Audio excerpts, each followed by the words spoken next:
দার্জিলিং বেড়াতে গিয়ে একদিন উদ্দেশ্যহীনভাবেই হাঁটছিলাম গান্ধী রোডে।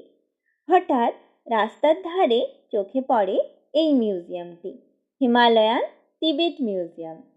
এটি হিমালয় অঞ্চলের তিব্বতী সংস্কৃতি ও বৌদ্ধ ধর্মের সমৃদ্ধ ঐতিহ্যের সংরক্ষণ ও প্রদর্শনে নিবেদিত একটি সুন্দর প্রতিষ্ঠান।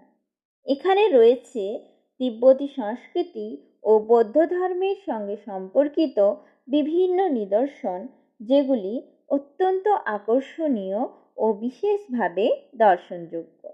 এখানে প্রদর্শিত হয়েছে 8টি ভিন্ন ভিন্ন বৌদ্ধ স্তূপ, যা বুদ্ধদেবের জীবনের 8টি মূল ঘটনাকে নির্দেশ করে।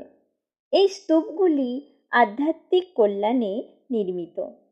এছাড়াও প্রদর্শিত হয়েছে তিব্বতী নৃত্য। 3 জোড়া তিব্বতী দম্পতি, যারা তিব্বতের 3টি নির্দিষ্ট অঞ্চলকে প্রতিরূপায়িত করে। যদিও এদের ধর্ম একই, তবুও এরা ভিন্ন ভিন্ন উপভাষা ব্যবহার করে কথা বলার জন্য। এদের পোশাক আশাক, সংস্কৃতি একে অপরের থেকে অনেকটাই আলাদা। আরও আছে পুজোর বেদি, যেগুলি খুব সুন্দরভাবে সাজানো। এছাড়াও প্রদর্শিত হয়েছে বিভিন্ন হিমালয়ান জীবজন্তুর মডেল, যেমন ব্লু শিপ, ইয়াক, শেয়াল, বাইসন, মাস্ক ডিয়ার, নেকড়ে, ঈগল, শকুন, red panda, black bear, giant panda, আরও কত কি। হিমালয়ান বাদ্যযন্ত্রসমূহ গিটার, মাদল, সারঙ্গি, ভায়োলিন, বাঁশি।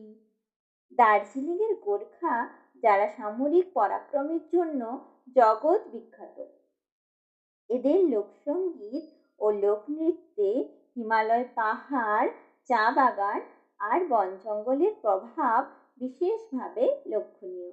এছাড়াও আছে খুব সুন্দর সুন্দর শিল্পকলা এবং ভগবানের উদ্দেশ্যে নিবেদিত অর্ঘ্য। এই মিউজিয়ামে যে জিনিসটি আমাকে সব থেকে বেশি অভিভূত করেছে তা হলো স্যান্ড মান্ডালা। আমি জানতে পারি মান্ডালা আসলে একটি প্রতীকী মহাবিশ্ব। রঙিন বালি দিয়ে তৈরি মান্ডালা বানানোর প্রক্রিয়াটি অত্যন্ত আকর্ষণীয়। সব মিলিয়ে তিব্বতের মানুষদের ইতিহাস, সংস্কৃতি এবং ভারতবর্ষের মানুষের সঙ্গে তাদের সম্পর্কের কথা জানতে পেরে আমি অত্যন্ত মুগ্ধ।